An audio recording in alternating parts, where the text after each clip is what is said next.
Welcome back to another episode of the Korean Now podcast. I'm your host Jed Lea-Henry, and we're in the middle of our literature series. And with that in mind, today's guest is a rare treat. Today we're going to be discussing Korean poetry, and it is almost impossible to go out there in the world, pick up a book of translated Korean poetry, and not have this man's name on it as the translator, the editor, and the person doing the analysis. This is Brother Anthony of Taizé. Anthony has published over 40 volumes of English translations of modern Korean literature and poetry, and has worked as a professor at Sogang University. Though now retired, he is still continuing to run this translation and work in the field. And his story within Korean poetry is a unique one. He arrived in Korea in 1980, eventually became a naturalized Korean citizen, and has stayed here ever since. He simply has too many books, too many awards, too many acknowledgements to bring out in this podcast. It is a lifetime of work dedicated to poetry, and specifically Korean poetry in translation to English. And that is why he's such an important guest to have on the podcast during this literature series. There is no greater authority out there. We are going to speak about the history of Korean poetry, how far it dates back, the structures that existed and the structures that exist today, what Korean poetry looks like in comparison to other poetry around the world, some of the themes and the challenges that exist with translating such poetry to English, the important context in which modern Korean poetry is often written, and importantly, a look at the poetry itself and the poets, through a deep look at their work and their life, and why they made such an impact on the field, and how we should look back on them today, within a changing field of Korean poetry, a field of younger and emerging poets. This is as comprehensive a look into Korean poetry that you can do in a short podcast like this one. And it really is a rare insight into the field that you can't get from simply studying it or reading it. You have to get from working deep inside it like Anthony has. And considering how much of a novice I am to Korean poetry, the less I say in this introduction, I think the better, because Anthony is going to do that for you through the hour and 20 minutes of this podcast. And of course, below the podcast, in the write-up, I'm going to include a link to Anthony's website, his homepage, where you can not just find his current work, his current position, and his current translation, but all the work he has done over those preceding decades. I tried to read as much of it as I could in preparation for this podcast, and I barely scratched the surface. So for anyone with an interest in the field of Korean poetry, this is invaluable, and I really cannot recommend it enough. And before we do get started, I should give one small caveat here. That is, the sound quality on this podcast might be slightly reduced because we had to record it via a regular phone line. It really doesn't make much of an impact at all. But if you are noticing a slight difference, then that is why. Now, as always, this podcast is entirely funded by you, the listener. We've made a conscious decision here on the Korean Now podcast not to run advertising in any way. So if you listen to the podcast and you enjoy it, it is important that you support it at the Patreon or the PayPal links attached below. Failing that, it is also important that you share, like, or comment on the podcast on social media. And all the help in that regard is much more important than many people think it is. On that, and to walk us through Korean poetry, this is Brother Anthony of Taizé.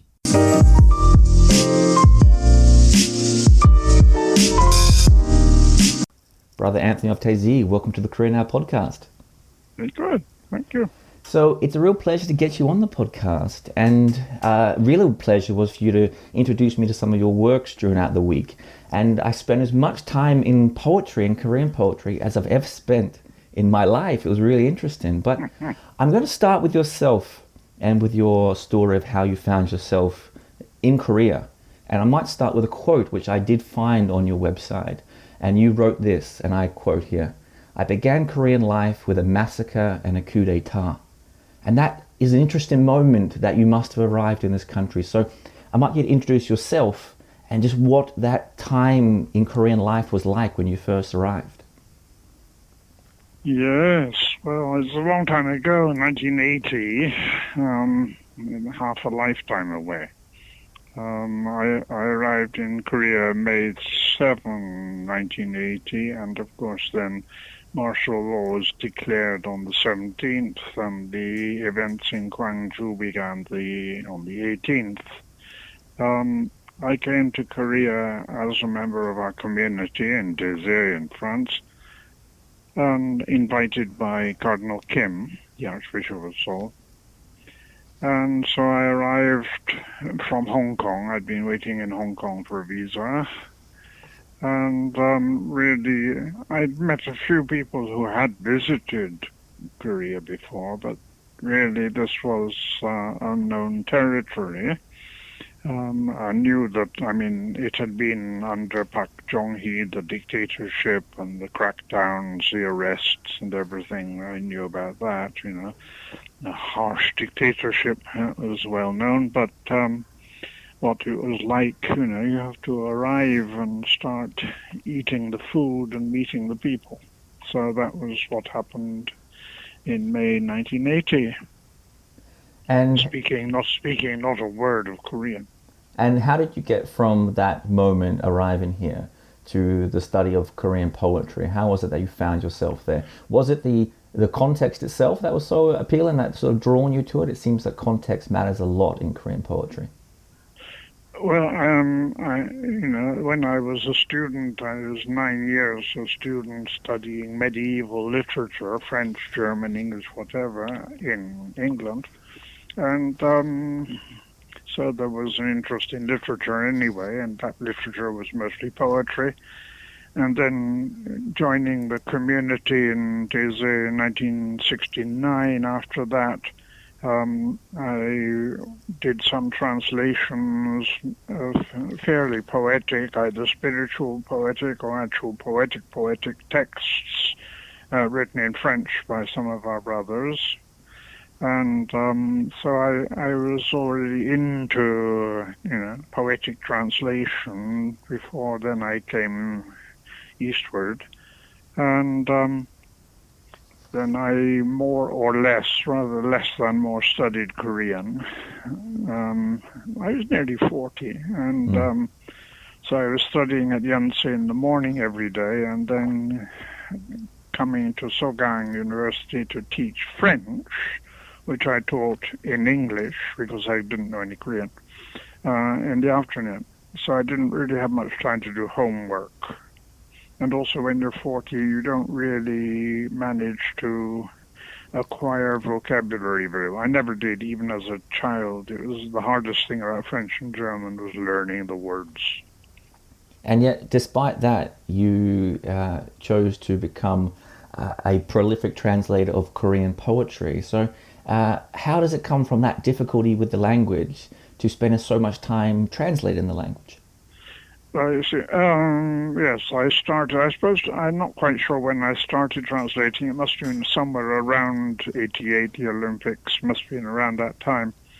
The point was that because my Korean was no good, the only way I could find out what anything was saying was by translating it word by word. That means looking up all the words in the dictionary, because I just did not have a dictionary in my head.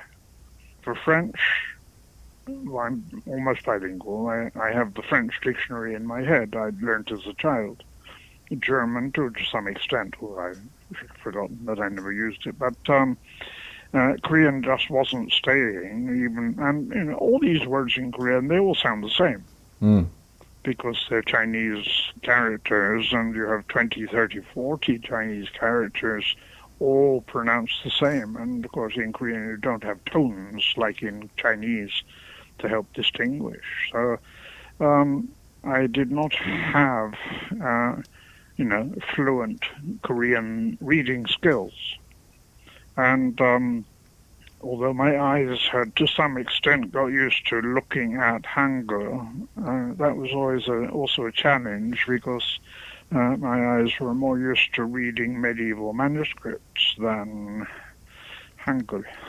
And I'm not a very visual person. Anyway, that wasn't the thing. But anyway, the main thing was the only way I could find out what this person was saying was to look up all the words and work out, slowly, what this meant.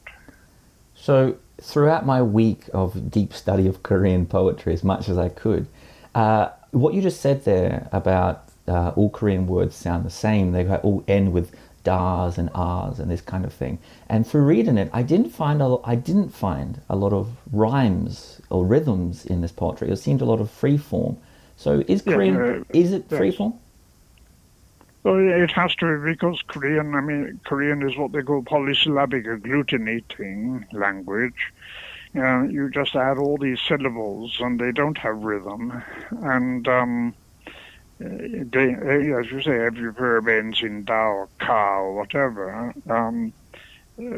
Korean poetry has, I think, always been pretty much free. I mean, shijo, classic shijo has some kind. I've never worked it out. I don't like fixed form anyway, but classic shijo from the old times had a syllable count. But, and there's still people writing what they call shijo, but I can't see much counting of syllables going on now. But I don't know. I'm not into that. But from a long time back, really, as soon as people started to write what you might call modern poetry early on in the 20th century, they were writing in, I think they got it through the Japanese translations of 19th century French. Madame Baudelaire, these poets were very well translated into Japanese.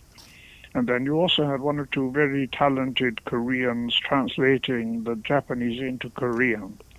And from the French, I think mainly, then they realized that, it didn't really matter. You just break the line where you want. And you have something which is vers libre, free verse. That's been fundamental right from the start of modern Korean poetry. And again, you mentioned there the history of sorts and the idea of the Chinese origins of some of this. And again, shoot me down if I'm wrong about this, of course, but it feels like there was a sort of a renaissance of Korean poetry around the early 20th century that I'm not sure how deep a history the Koreans have with poetry, or if it is deep, of course, it must be there. It doesn't seem to be a large body one of it. of the main things you see in the Joseon period, when the culture was essentially classical Chinese. Classical Chinese was the language of education, was the language in which you took the state civil service exam, and it was the language in which the yangban, the high-class people, wrote their poetry when they were drinking wine and playing with the girls, or whatever. Pre-modern Korean poetry is essentially Chinese poetry, classical Chinese poetry, usually a fixed number of lines with five characters or 7 characters in each line, and they have also a system of rhyme. There were, especially more toward the 19th century, people were writing also some poetry, again, shijo or soso shijo, extended shijo, in Hangul.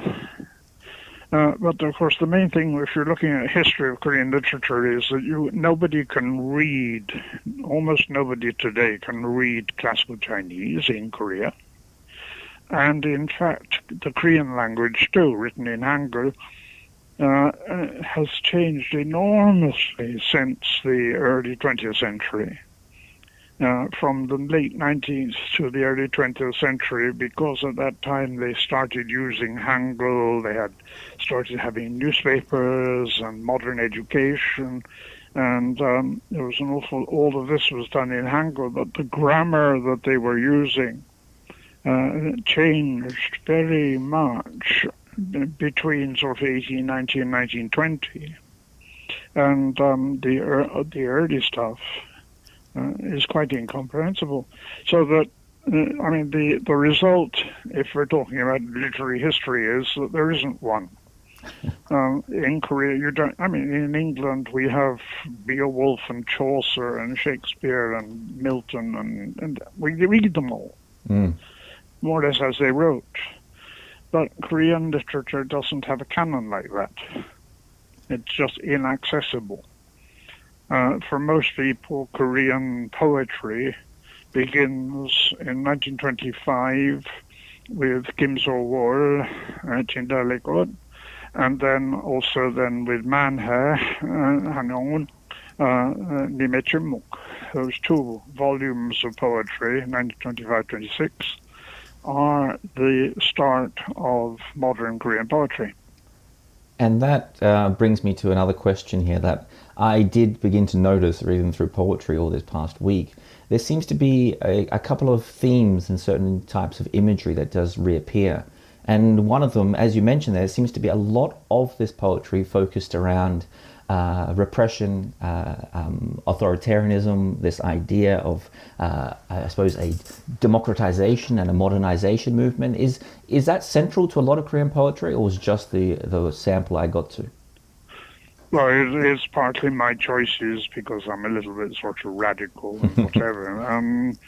You see, of course, if you're looking back into the Japanese period, 1910, 1945, it was quite challenging, and it was already a sign of resistance to write anything using Hangul and Korean language. But there were poets, and some of the poets, quite a few of the poets, had been educated in Japan because there was no real university here. So people whose family had some money would send their sons to study in Tokyo or wherever in the university.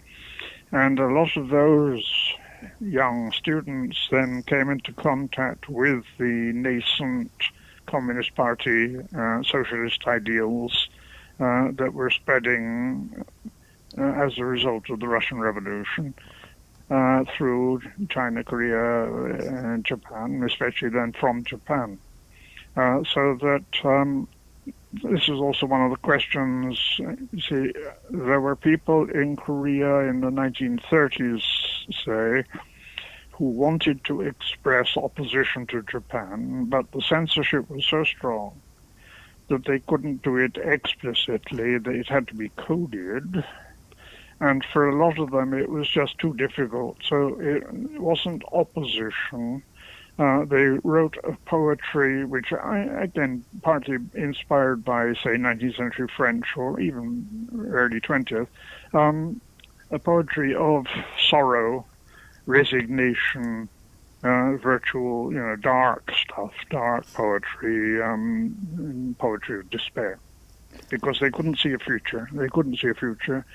They set up a kind of left-wing writers group, and that was then suppressed, and people were arrested. And of course, then there are poets who died.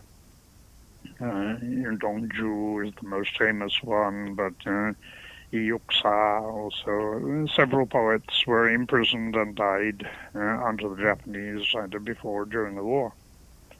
So that's where the resistance comes. But at the same time, I say there were people whose poetry was not political, social, but simply a poetry of lament, of intense melancholy. That was what it was to be poetic.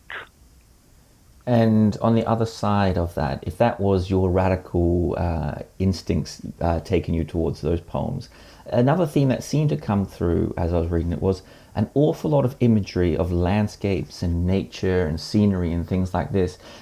Is this common to all poetry? Am I missing this? Or is this something that's particularly common to Korean poetry? And also, it seemed to have a lot of import on context that I wasn't understanding, a lot of rumination on a mountain or a flower or something like this. And there was clearly something more there that my non-Korean eyes were missing. Yes. Well, yes.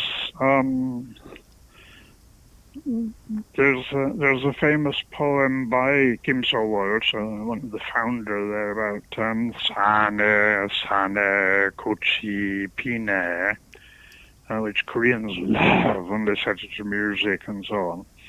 But all it's saying is, in the hills, flowers are blooming. So this is one of my test cases. I say, it doesn't matter how you translate it. No British or Western person will ever say, wow. and Koreans are convinced that this is a wow poem in Korean. They don't, I mean, they don't have, as I say, they don't have a canon. They've not been exposed to a whole, 1,000 years of poetry. So if something is poetic, it's poetic. And for them, nature is somehow held up as a mirror of some kind. Koreans also, the way they've learnt to read poetry This is what you might call what shall we call it, moralistic way of reading poetry, moralistic and patriotic. They were taught poetry, and especially, say, in the 60s, 70s, the poetry in the textbooks at school.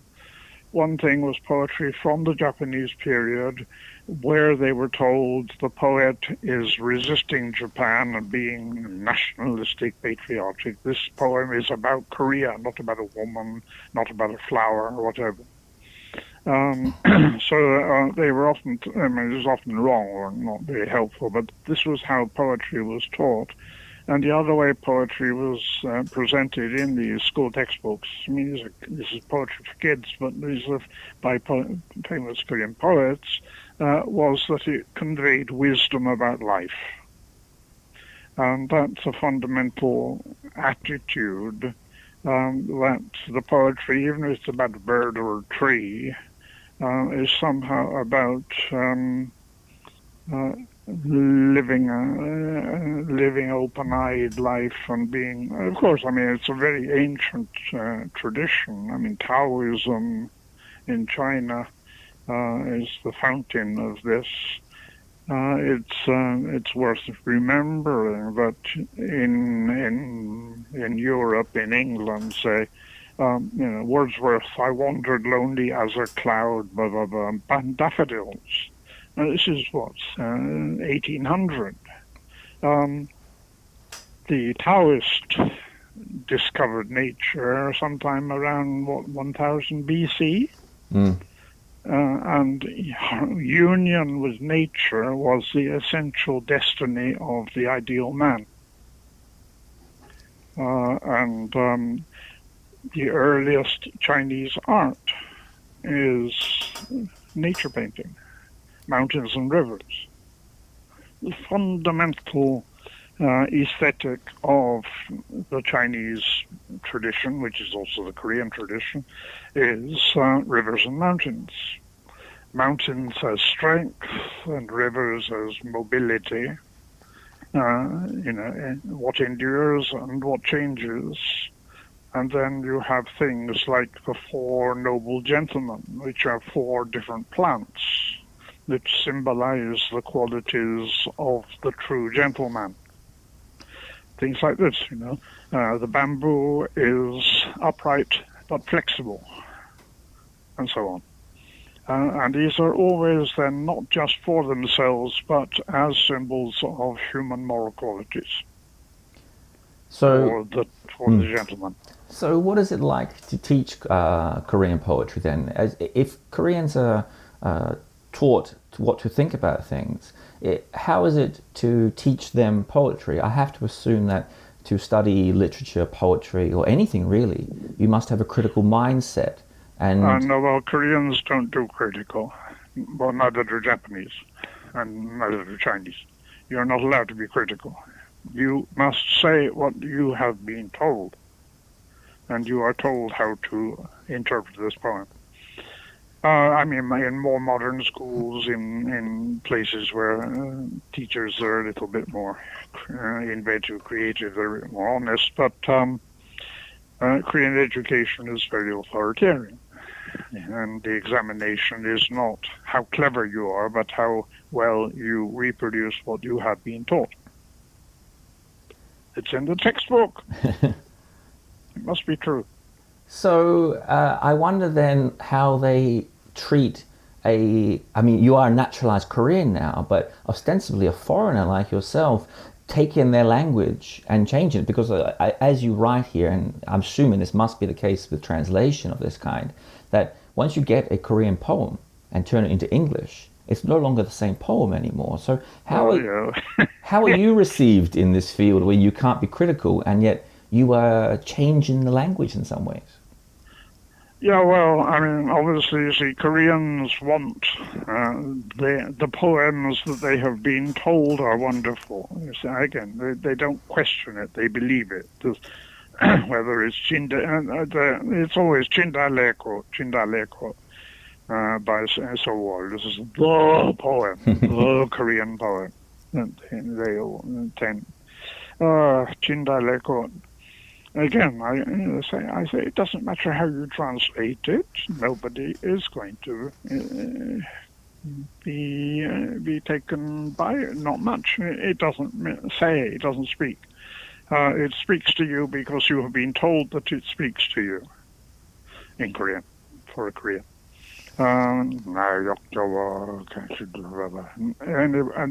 a whole article I've written about that. Koreans tend to, if they are translating, Koreans are all the time trying to do it themselves. They want to translate into English so that the world can discover our wonderful poetry. And of course, I mean, their English is not up to it anyway. But there also seems to be a problem there. I'm going to quote you here, actually, from that article you mentioned. But there's a problem here with Koreans. It seems to be a problem, correct me if I'm wrong, with Koreans wanting a literal translation. And you wrote about a poem that was inscribed into a big stone in the US. And I'm going to quote the two translations here. So you did the translation and you wrote, and I quote, "In even one dark corner, evil can set foot again, light in the world and making it pure." Yes. In even one dark corner, evil can never set foot again, light in the world and making it pure. Okay. Now this is what he said. That was his, right? And he said, and your original one, which he said was not up to standard and was not good enough because it was different from the original Korean, was, and I quote again, "Making the world so bright that evil can never again set foot in even one dark corner." And I'm not surprised I stumbled over that first translation because it doesn't make a lot of sense and the language is out of order. You see, part of the problem, is that Korean words in a sentence and English words in a sentence are very often reversed. It's a fundamental difference in the language between Korean and English that what we put first often comes last. I'm translating fiction a lot now, and quite often you have a quoted, somebody's talking, and you have what is said before you are told who said it. You are told who said this in the sentence after the words quoted. But also within any Korean complex sentence, when you translate that sentence into English, our logic requires virtual inversion. Very often all the phrases go back to front. What's last in Korean comes first in English.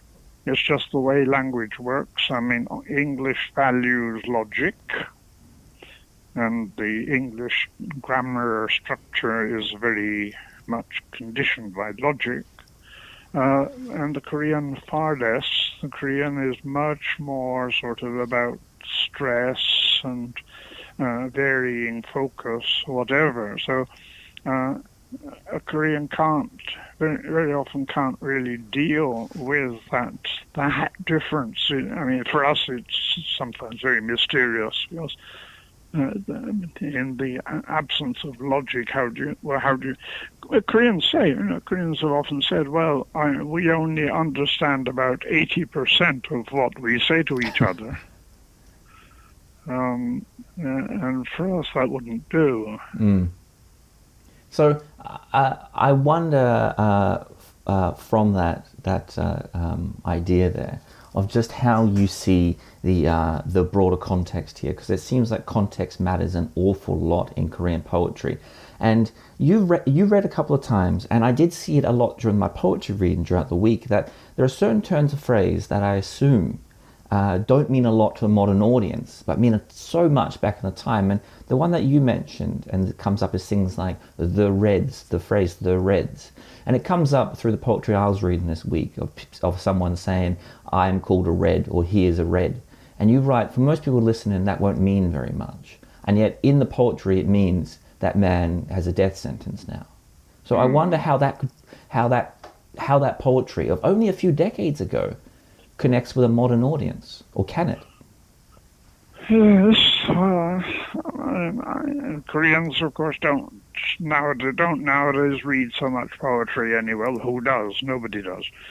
Um, I say the poetry. When I first came in the 1980s, if you went to the big bookstore, the Kobo bookstore, when it first opened in 1980s, at the weekend, you could hardly walk around because it was full of little children, really little children, as well as late primary, and middle school, high school children, sitting on the floor, and a lot of them were reading poetry books.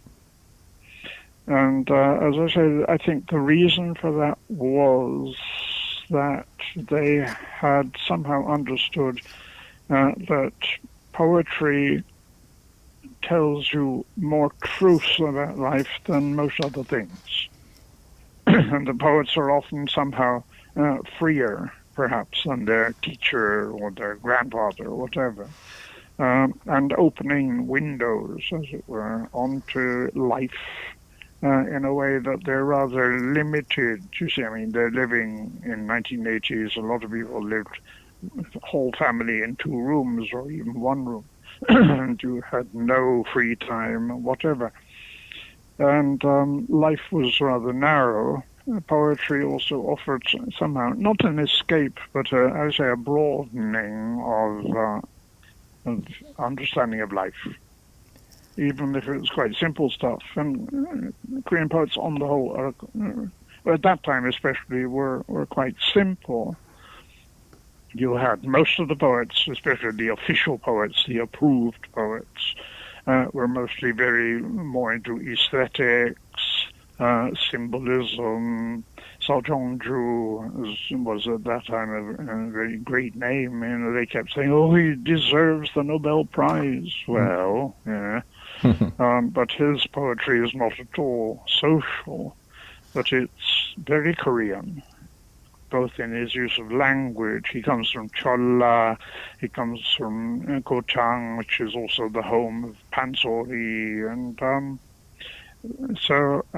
or just before him from that same area, from Kangjin, Kim Yong-nang, again, a poetry full of a kind of music in its imagery, and Kim Yong-nang was very strongly anti-Japanese. Sogang was highly conservative.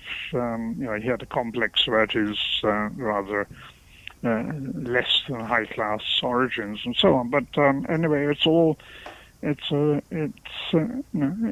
what's in the poetry there. So with this, I'm assuming that there is I'm assuming part of your philosophy of translation is to get rid of this idea of getting a perfect translation here. And it seems for many people perhaps listening that you're going to be damned either way. People are going to criticize you no matter what you do. And yet you write, and this is important, and I'm going to quote here, translators have to be compulsive translators. And you are a compulsive translator.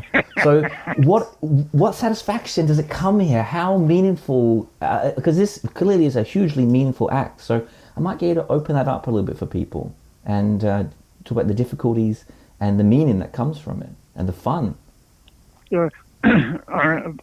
You have one thing that I always see, certain translators are also their own poets. They write poetry, original poetry. And I don't. It's a question of, it comes down to the question of the tension between being faithful and being poetic. And how faithful faithful is the word used. Do you have to be in translating poetry as poetry? How do you make this, in English, a poetic text when it is written in such a totally different language and arises in a totally different context, both literary, social, whatever. And that's where the problems arise. I suppose they're problems. We're not talking about Koreans whose English is less than perfect now. We're talking about people who have the ability to create an acceptable English language text of a poem. But some people will take the poem further away from the Korean than I do. This is partly because I'm very timid, or I don't have the confidence. I wouldn't want to do it. I wouldn't know how to do it. There's other people sort of do it automatically, practically. But it also depends on the kind of poetry, I think, that you're translating. And in some cases, it's a matter also of if you have a relationship with the poet, and if the poet's a young poet and you're a young translator and you're drinking together, and yeah, that's fine, yes, you do that, yeah. But not quite how I work. I'm working more with poetry as text. So that's, I think, it's a big issue. So that's the main thing. The main thing, anyway, is that your translation has to work in English as a poem in some way or other. So on that difficulty of translation, have you ever come across a poem that you thought, this is either I can't translate this or I don't know how to translate this? Have you ever come across a poem that you failed to translate? I think about that one you mentioned earlier when you say, in the mountains flowers are blooming. And yeah, suddenly well, there's so much... You can't do anything with it. It's not interesting. In English, it's not interesting. Just a fact, you know. There's an awful lot of poetry that's not worth translating. I mean, you have thousands of poets in Korea. 6,000, nobody knows how many. And most of them, you know,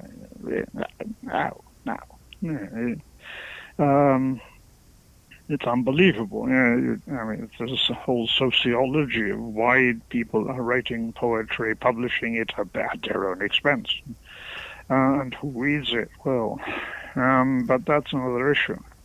So we will get into the individual poets. You sent me a list of some that interest you, and you sent me an interesting line. You said that these older poets are much more interesting than the younger poets. So do you have a criteria for how you choose? There's 6,000 poets. Do you have a criteria for which poets attract you? Is it the interesting time that they live and their lives, or is it the poetry itself? No, I'm crazy. This is my hobby. It's not a profession. So I'm not a professional reader. And I can't, as I said, I can't look at a collection of poetry and say, oh, I love this poem. I can't read it. I can't. I have to spend half an hour or an hour translating it, and then, well, and by this time I've seen so many poems. So, I don't know. I don't, people say, why do you choose to translate this poet and not that one, since there are so many? I don't know. It happens. It happenstance, or whatever you call it. Inyan. Well, let's jump into a question of some of the structure here. And this is something you've written yourself about, which is inside the differences between Korean poetry and Western poetry. And you write it's about happiness. And you write in European poetry is about being happy. When happiness ceases, the standard reaction is to complain bitterly. And yet in Korean poetry, there's this very mature understanding that lasting happiness is impossible. So I might open up that difference between these two things. And of course, a lot of this comes back to the representation of time. Yeah, well, I mean, it's all the thing that Koreans always put it in terms of Han. The accumulated experience of loss, essentially. Korean poetry, on the whole, fits into the elegiac tradition of Western poetry. Which, there's a lot of Western poetry also. The Scottish ballads, They tend to be celebrations of grief and loss and pain. And Korean, well, poetry is poetry. It's more to do with, say, like, the traditional music. It's the difference when you listen to traditional Chinese music. It's all tick, tick, tick, tick, tick, tick, tick. China had a hell of a time, but their music doesn't reflect Han. It's also cheerful.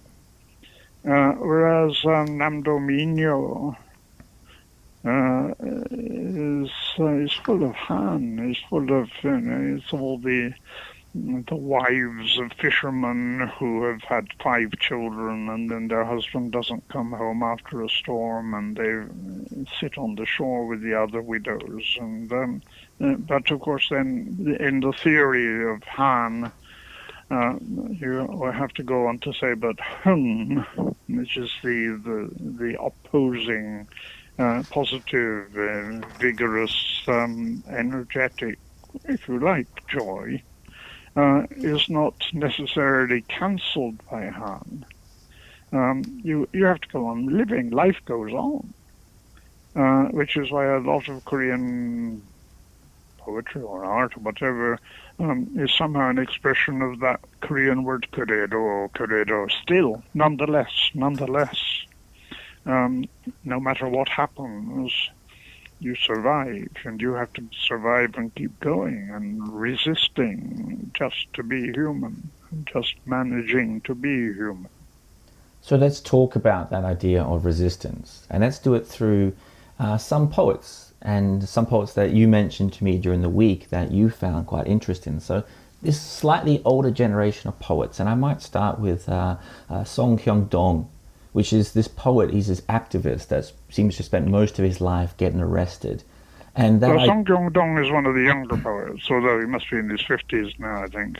But for me, he's a younger poet. So what did his poetry look like? Why was it so important?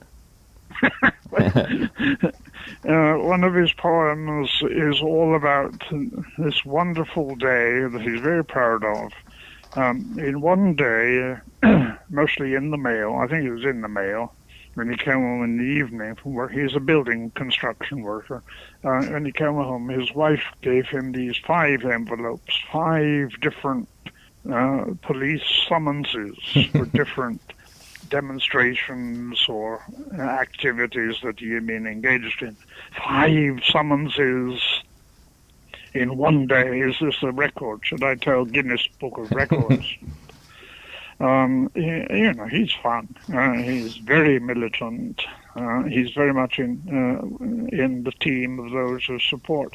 In recent years, you've had individual demonstrators going up onto the top of cranes or factory chimneys for weeks at a time with the banner hanging down, protesting. It's a very strong protest against the modern capitalist system where you close down the factory, sell everything off, and build the factory in Bangladesh or Vietnam, and so Koreans lose their jobs, and the factory owners can get more profit from cheap labor.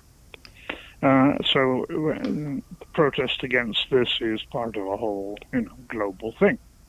And Song Hyung-dong is very much the voice of this protest. It's all very, very explicit. It's not poetic, but it's good stuff. So let's move on to another one then. Kusang, he's interesting in a number of ways, but he's a refugee from North Korea, and his poetry seems to have a certain amount of different symbolism to it. The idea that it's sort of a rejection of rhetoric in some ways. But I might get to introduce him and why he's so important in the field. Well, Kusang was the first poet I translated and published. Because he was introduced, I said to one professor once, I'd like to know some Korean poetry. I'd like to translate some, and where should I start? And she knew him personally. So she said, well, Kusang is simple. He's Catholic. he has a spiritual dimension, but which is not just sort of Catholic, because he studied philosophy of religion in Japan during the Japanese period. Kusang, I mean, he was born in 1919, so he's one of the really old generation. But he was essentially a journalist.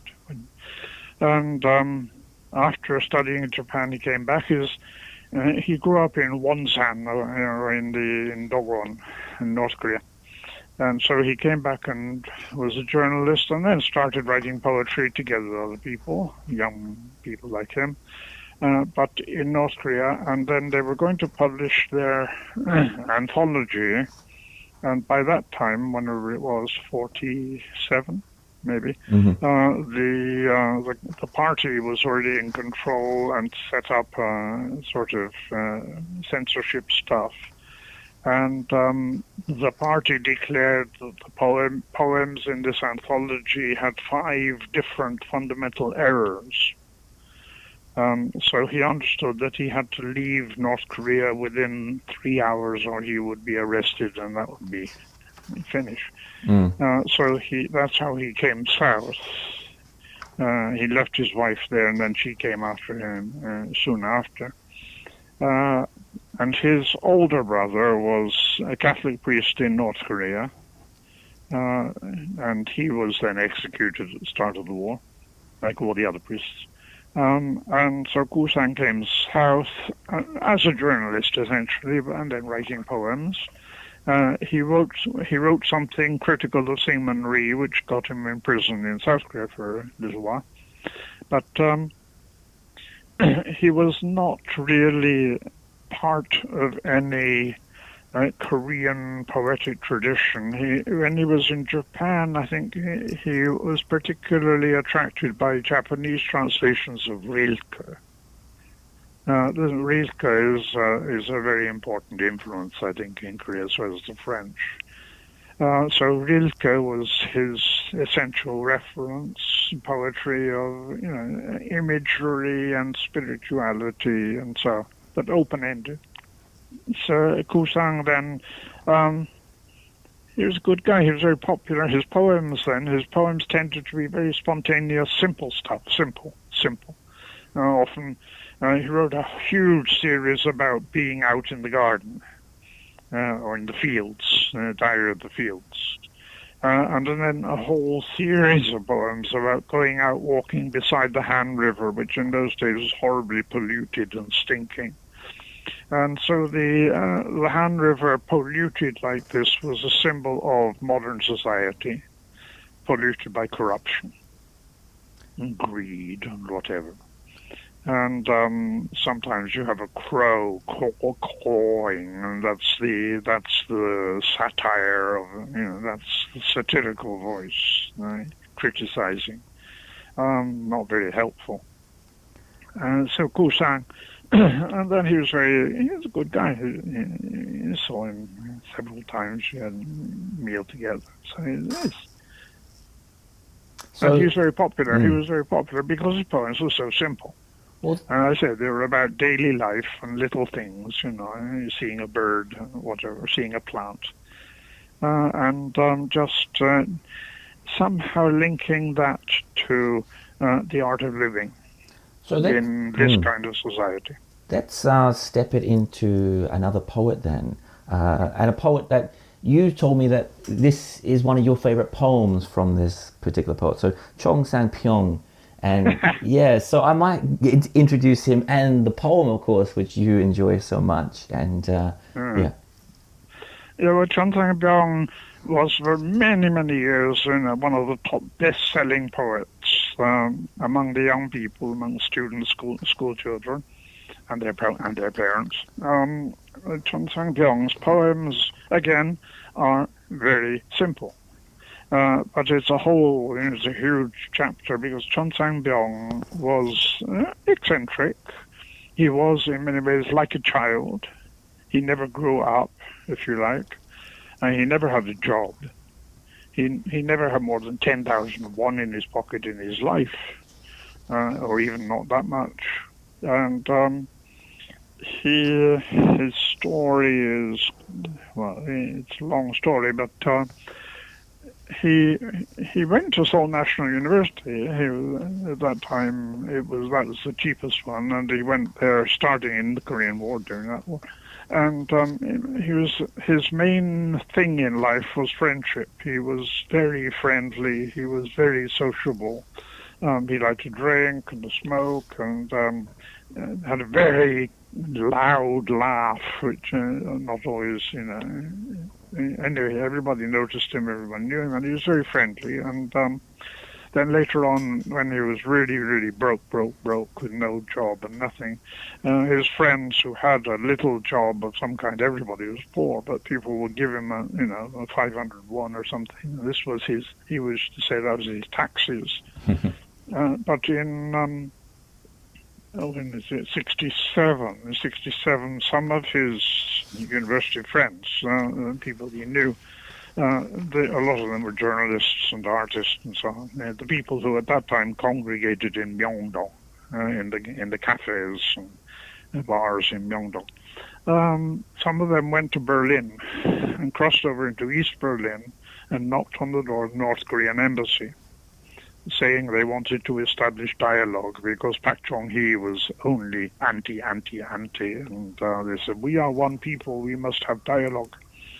And then the Koreans sort of more or less, North Koreans said, go away. Anyway, they came back to Korea, and of course somebody spilt the beans, and so they were all arrested, and in one of their address books, they found the name of Chon Sang-byung with a few, something about the money that this guy had given him. And so they arrested Chon Sang-byung and said, you're a North Korean spy. These friends have given you North Korean money or whatever. He said, don't be stupid. And the Angibu was not happy, and so they said, you are a spy.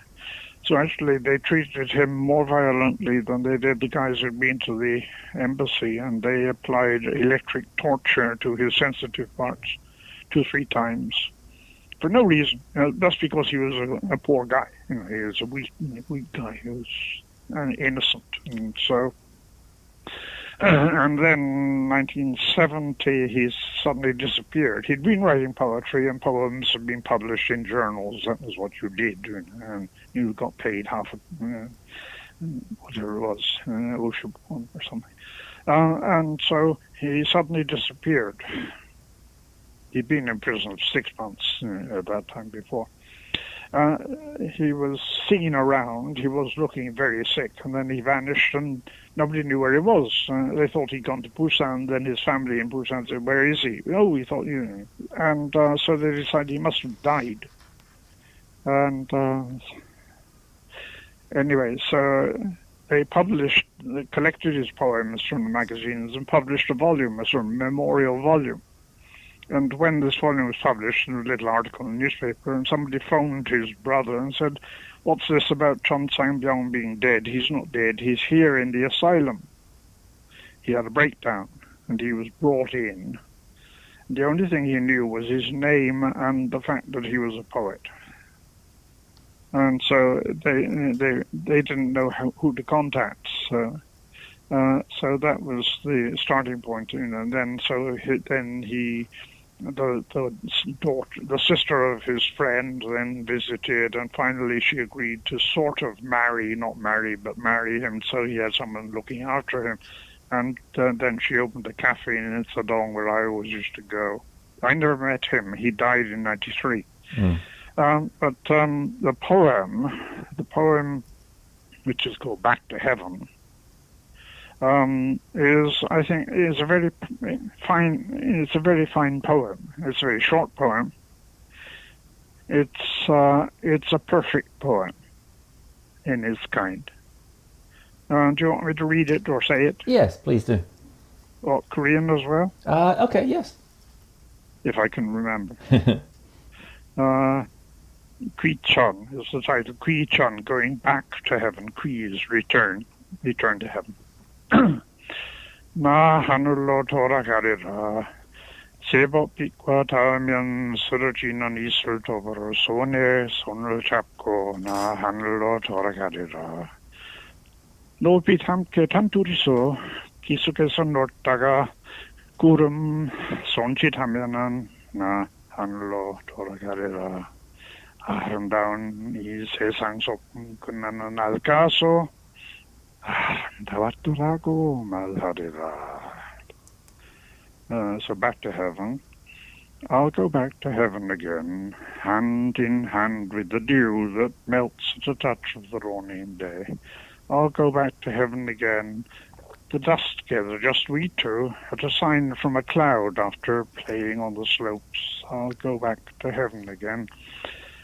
At the end of my outing to this beautiful world, I'll go back and say that was beautiful.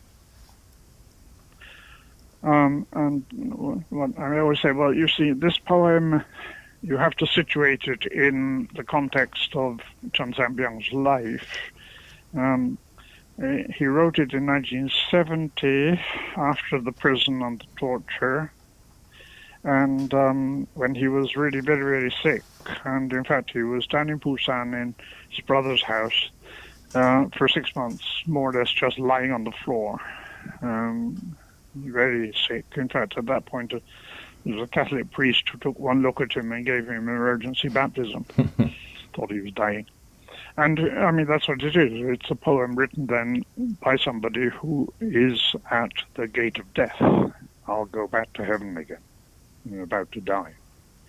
And he's had all this pain and suffering, poverty and torture and injustice and so on. And the only thing he wants to say about life when he goes back to heaven is that it was beautiful.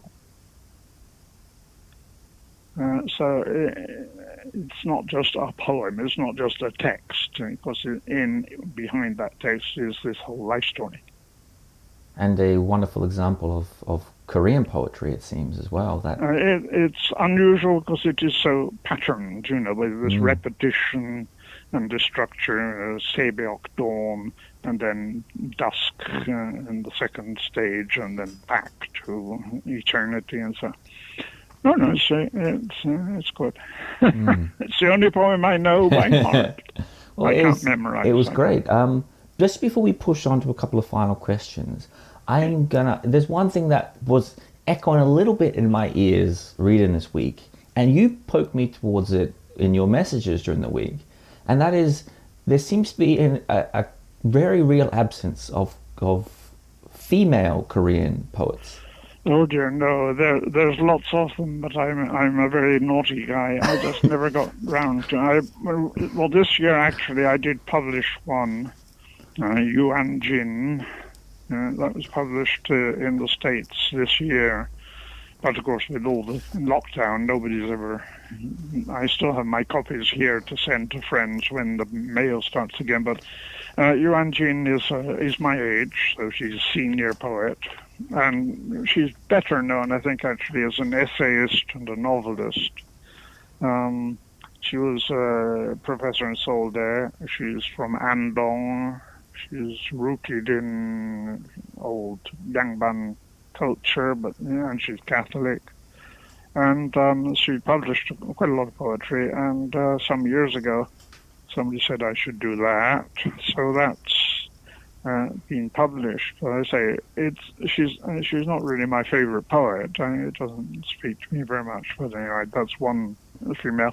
The other that I have published before is Kim Seung-hee. Kim Seung-hee was professor in Sogang like me. In fact, her BA was from Sogang in English. And she doesn't speak any English much. Anyway, so her poetry is nice, is good. She's quite popular. She's a female surrealist, feminist surrealist, and also a language poet. Some of her poems are very much marked by language. And she's an intellectual poet as well. So I published one volume, Walking on a Washing Line, which is strongly feminist. That was published in Cornell. And then there's another volume going to come out sometime later this year in Scotland with with Arc Publishing in Scotland, who do wonderful 30, 40 different language translated poetry they publish. Anyway, so ARC is going to publish a second volume of poems by Kim Seung-hee, and she's witty, she's clever, she's really good. So that'll be my second. But and then I'm working with another translator also on Che Chong-ne.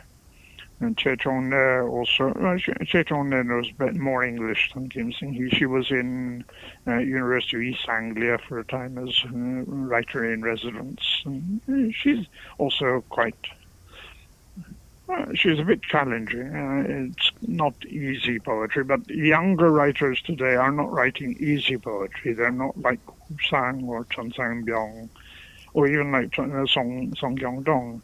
A lot of the young poets today have a really hard time working out what poetry is and should be.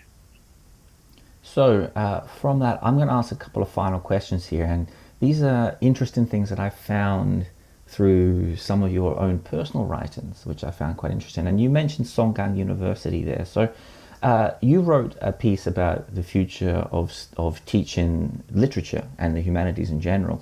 And there's something you said in there which resonated with me, and I thought, this is interesting thought. And I'm going to quote here. You say, within a few years, it's likely that the university students will simply be admitted to the humanities section and be left completely free to compose their own menu of studies. The result will be students who are both happier and better educated. So what do you mean by that? You clearly spent a lot of your life not just translating literature, but teaching it as well, and thinking about the failures of the university and how it should be run. So I might get to go to that point there about the future of the humanities and universities like your own. I retired 13 years ago. 14.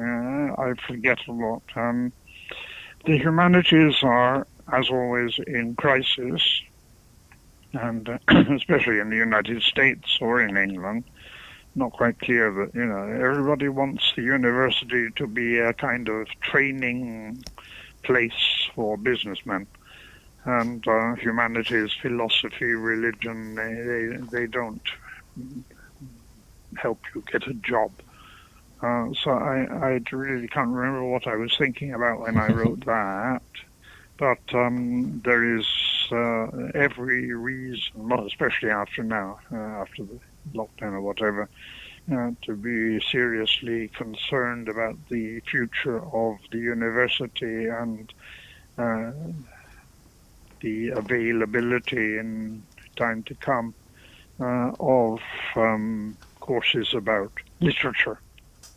There's one of the universities in the States already closed down its humanities and religion and I don't know what other departments. We don't need that, we don't need that, we don't need that. So it's not actually a very bright prospect. But I mean, like, even I'm more into Korean studies now than literary studies. I'm not active at all in the university circle. The Korean studies in England, the main place in England for Korean studies is SOAS, University of London, and they are bankrupt. Yes. So what's the future? Well, on that as well, on the future, you wrote a wonderful meditation of sorts on retiring, and this is back in 2007, and you wrote some really interesting stuff like, and this is thoughtful, you ruminate on the idea of your impending retirement, and you write, one's sense of the meaning of life is hardly likely to change overnight on retiring. And I get the impression reading that all these years later, that a lot of people were impressing on you that this is some dramatic change in your life and something dramatic is going to happen. And you write really, like I said, meditative thoughts about things like, why should I be afraid now? Life is beautiful to the end, all these kinds of things. So all these years looking back on it, do you stand by a lot of that sentiment, or was there something fundamental, some change that did happen? Or I wonder how you see retirement now, 13 years later. Oh, it's so good to be retired. I mean, being retired with a pension.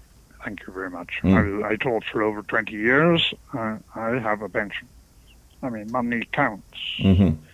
That was how I became a professor in the first place, because we had 5 brothers living here, and we had to earn our living. That's our basic rules. And so I had a job, I worked, and then even after I retired, I was teaching for another, I don't know, 6 years, several years, quite a long time. One course each semester, 1 or 2 courses. But now not, and it's much better because I'm slowing down, if you like, but I have all this translation, and now this year with lockdown or whatever, I find myself translating fiction novels. I have now finished one novel, and I'm into a second novel, which is a change from poetry. How do you find that change, and what is the novel, if you don't mind me asking? These are Korean novels by living writers. Of course, this is now, in the last 5-6 years, Korean fiction has become a thing in the West. Yes. In a way it never was before. Well, it started with Please Look After Mom. Yep. About 10 years ago, but especially in the last 5 years, a lot of the thrillers, nasty, bloody, really, A Good Son, there's blood all over the place, pathological murder. And people seem to like this. I mean, in Korea and worldwide, these are popular works. It's not really my thing. But a lot of these novels, which are now being published in the States, also in Britain, but mainly in the States first, they are published because of one literary agent in New York, Barbara Zitver, who has very good contacts and very skillful, very good at spotting stuff and trends, and it's mostly her. And she's asking me to do 1 or 2 things. So I've translated a novel now by Kong Ji-young, who's a slightly controversial woman novelist, and it's virtually all of it is true story.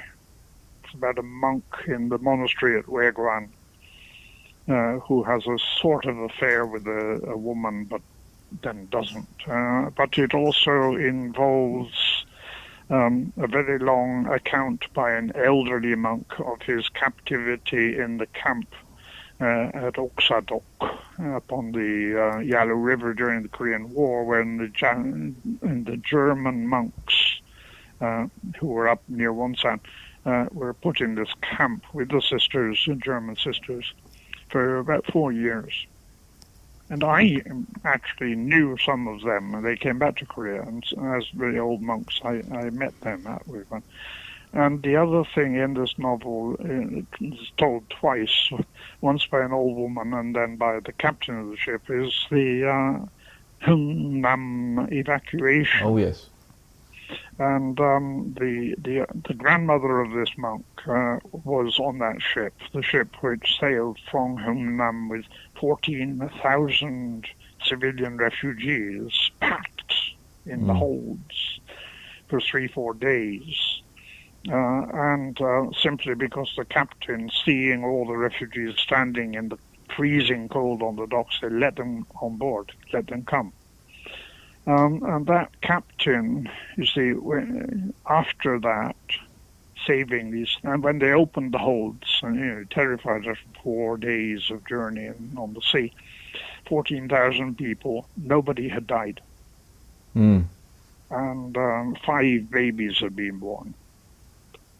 So, and that also figures twice, because the grandmother tells it, and then they go to America and they meet the captain, because the captain then became a Benedictine monk, Brother Marinus.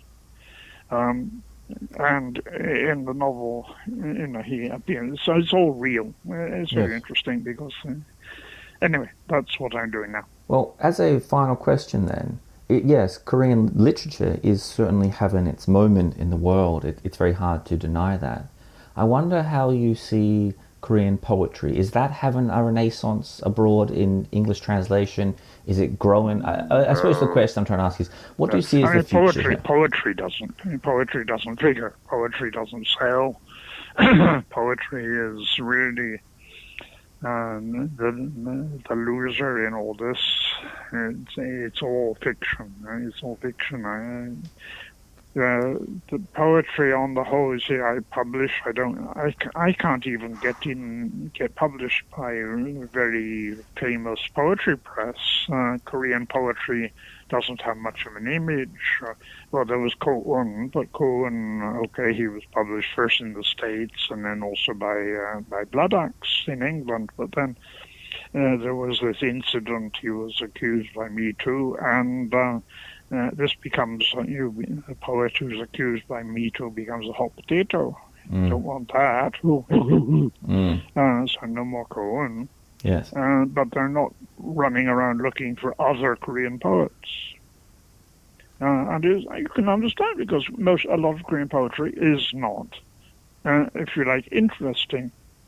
They don't talk about life in the way, for example, that a lot of British poets often like Marianne Duffy or Jackie Kay. They're fun. Yes. They're very funny. Korean poets don't do funny. They do sad. I mean, the Korean poet that I have most worked on now recently is Park No-hae.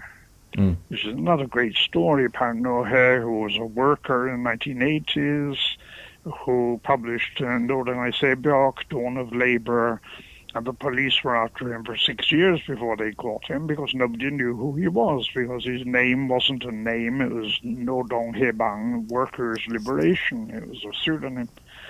And then Park No-hae, imprisoned 7 years, came out of prison, said no more workers, it's not about workers, it's about humanity, and started to travel to Syria, Ethiopia, Colombia, Aceh, Sudan, wherever people were poor, struggling, and living simple human lives. And he went there with an empty pocket, carrying his little camera and taking photographs. And so then, okay, now Park No-hae is poet, but he's also photographer, chronicling the hope of life, hope for life, a human life, which is a life in community, a life of sharing. That's completely. But I'm not sure if I'll ever get these poems published, because the early poems are about being a worker in Korea. Is this going to sell in Surbiton? So, what do you think would sell? I mean, I suppose this is a question for some budding young Korean poet. I say it's very strange, because at the same time, world literature has never been so present. I mean, but a lot of world literature is not being published commercially so much as, say, Asymptote is the big one, the online blogs, online publishing, Asymptote, or World Literature Today, or Words Without Borders, these initiatives which are not publishing houses. And then otherwise, on the whole, in Britain, or especially, or in America too, I think the really well-known poetry publishers, they want poetry that they think will sell. And as I say, I don't think Korean poetry is quite saying the kind of things in the way that. Even it doesn't matter how well you translate it. It simply, as I say, it doesn't have the humor. It doesn't have irony, and also at the same time, it doesn't quite have the individuality that Western readers tend to expect from poetry, a very strong individual voice about personal experience and personal pain or whatever. A lot of Korean poetry is not perhaps, I don't know, not that intensely personal. It's verbal, but somehow it's not quite the same thing, which is normal. I mean, we're a long way away, and Korean poets never see Western poetry of whatever kind, because it's not being translated, or if it's translated, it's badly translated, because Koreans can't understand it, especially, I mean, contemporary poetry. And the gap is too big somewhere, I think. Well, that is we do what we can, but... That is a great thoughtful note about the future and I suppose the past as well to leave the podcast on. So it's been absolutely fascinating, a great pleasure. For listeners, I'm going to link below the podcast the links that Brother Anthony sent me for the podcast. You can go and read them for yourselves, find access not just to his poetry but his thoughts as well as published works, and I cannot recommend them enough. So on that, Brother Anthony of Taizé, thanks for coming on the Korean Out podcast. Thank you. Very good. Thank you very much. Right.